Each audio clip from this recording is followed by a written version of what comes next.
Sur la peur. Comment puis-je me débarrasser de la peur qui influence tous mes actes?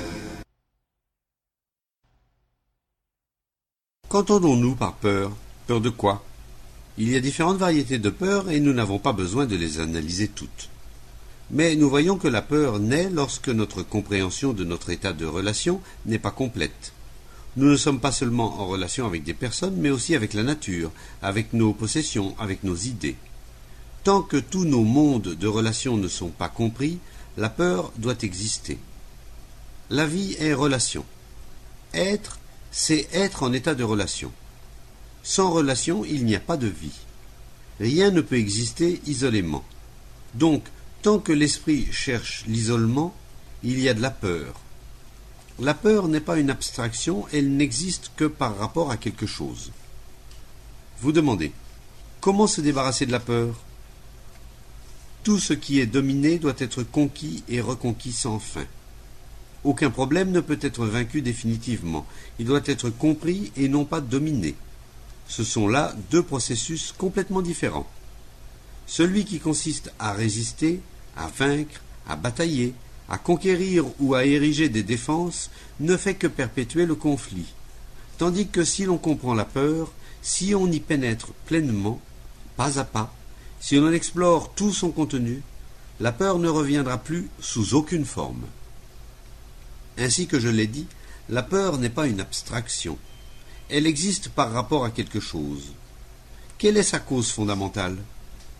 Au plus profond de nous-mêmes, c'est l'angoisse de ne pas être, de ne pas devenir, de ne pas avancer, n'est-ce pas? Et lorsque cette angoisse est en nous, pouvons-nous vaincre la peur de l'inconnu, de la mort, par une détermination, par une conclusion, par un choix? Évidemment non. Supprimer, sublimer, substituer, c'est créer de nouvelles résistances. Donc la peur ne peut être vaincue par aucune forme de discipline, par aucune forme de résistance. Ce fait doit être clairement vu, senti et éprouvé.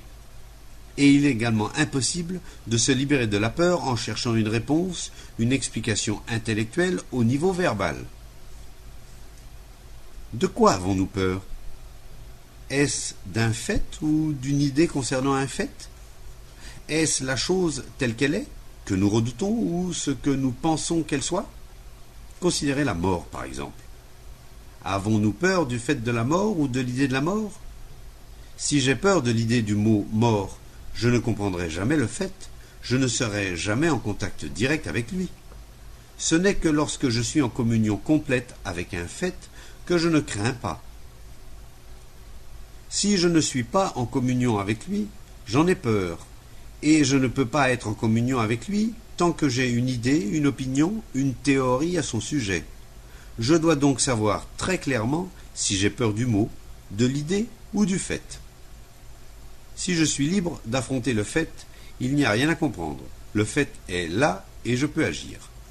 Si par contre j'ai peur du mot, c'est le mot que je dois comprendre. Je dois entrer dans tout le processus que le mot, que l'idée implique. Prenons comme exemple une personne qui craint la solitude, qui redoute la douleur, la souffrance de l'isolement. Il est évident qu'elle éprouve cette peur parce qu'elle n'a jamais réellement regardé la solitude en face, parce qu'elle n'a jamais été en complète communion avec elle. Dès que l'on s'ouvre complètement au fait de la solitude, on peut comprendre ce que c'est. Mais l'on a une idée, une opinion à son sujet, basée sur des connaissances acquises, et ce sont ces idées, ces opinions, ces connaissances sur le fait qui créent la peur. Celle-ci est provoquée par le nom, le mot, le symbole que l'on projette pour représenter le fait. En somme, la peur n'est pas indépendante du mot, de l'expression. Supposons que je réagisse à la solitude, que je dise que j'ai peur de n'être rien. Est-ce ce fait que je redoute, ou ma peur est-elle éveillée par ma connaissance du fait, cette connaissance étant un mot, un symbole, une image? Peut-on avoir peur d'un fait? Si je suis libre de l'affronter, d'être en directe communion avec lui, je peux le regarder, l'observer. Donc, il n'y a pas de peur.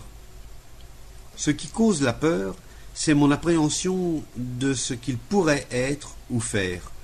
Ce sont mes opinions, mes idées, mes expériences, mes connaissances à son sujet, mais pas lui, pas le fait lui-même. Tant que se déroule autour d'un fait le processus du langage, qui lui donne un nom, qui permet à la pensée de le juger à la façon d'un observateur, de le condamner, de créer une identification, la peur doit exister.